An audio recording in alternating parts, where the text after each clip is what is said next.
what's your story? Every now and then I ask someone that question, and they usually tell me something like, oh, my story's boring, you wouldn't want to hear it.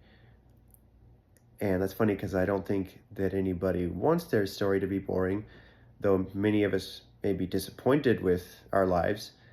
But really, I think most people don't think of their life as a story.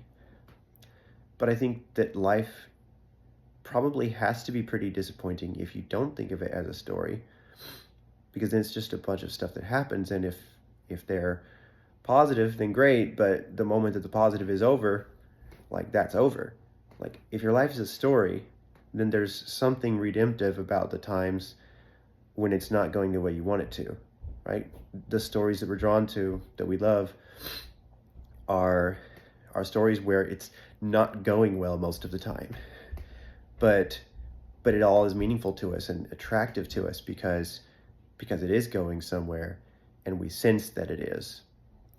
So I think if people have a sense that their life is a story, then even the boring or difficult or downright awful parts of it are still interesting. But the other funny thing is that I don't think anyone actually thinks their story is boring, because we're all very interested in the details of our own stories. Uh, they're very interesting to us, because we care about how our life turns out. So really, what it is that nobody's going to just tell a stranger or whoever their life story just because you asked. It's actually because their life matters to them that they're not just going to tell me all about it. And I know that, and that's actually why I ask. Maybe I tried to get the person to open up by asking certain key questions that will get some people talking, but it didn't work. So I'm kind of letting them know that I'm asking, hey, I'm actually trying to get to know you here. So I'll just every now and then I'll turn to that one. I'll be like, so what's your story?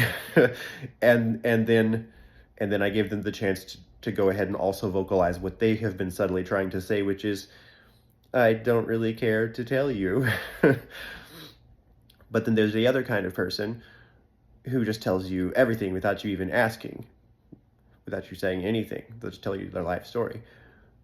But I find that even in that case, that a lot of times it's just a stream of information that doesn't seem to, it's like the person is almost seeking a meaning or seeking a resolution or seeking something like a story in their life.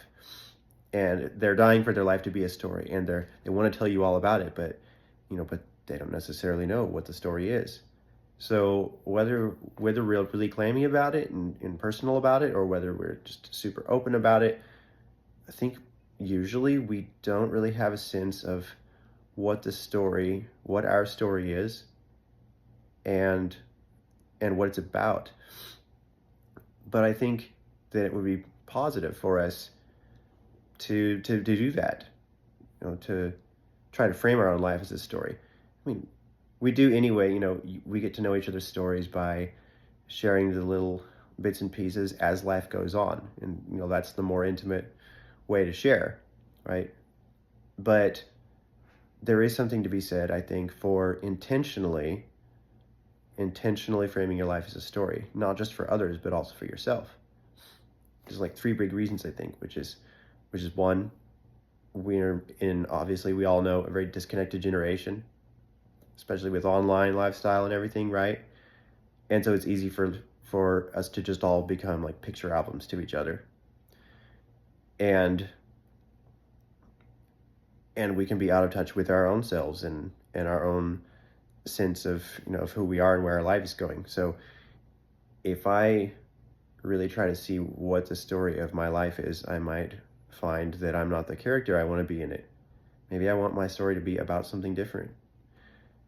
Maybe I'm actually the antagonist because I'm sabotaging my own life. Oh my goodness, I think I am sabotaging my own life.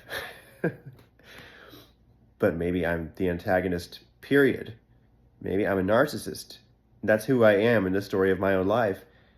And I'm doing wrong by everyone. And if I could actually frame my life as a story, that would be the only thing that could show me the error of my ways. But it's not just a moral exercise either. It's just about how we really are all part of a story together. And really, any good story is one that connects us to the greater story. You ever meet somebody who they see you, like the moment that they look at you, you see this kind of twinkle in their eye, and it's that twinkle of seeing you as a fellow human being, and them seeing that, them knowing and seeing and making you feel that, oh my goodness, like they see something in me and they don't know me. What does this mean?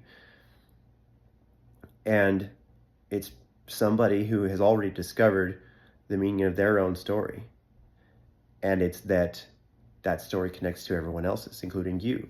So when they meet you, it's a joy, even though they never met you, because they know that your stories were already intertwined before you ever met, and that this moment was bound to happen. And so every moment, every meeting, every day is this joy.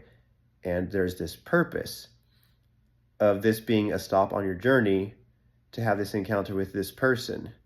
So not a moment is wasted.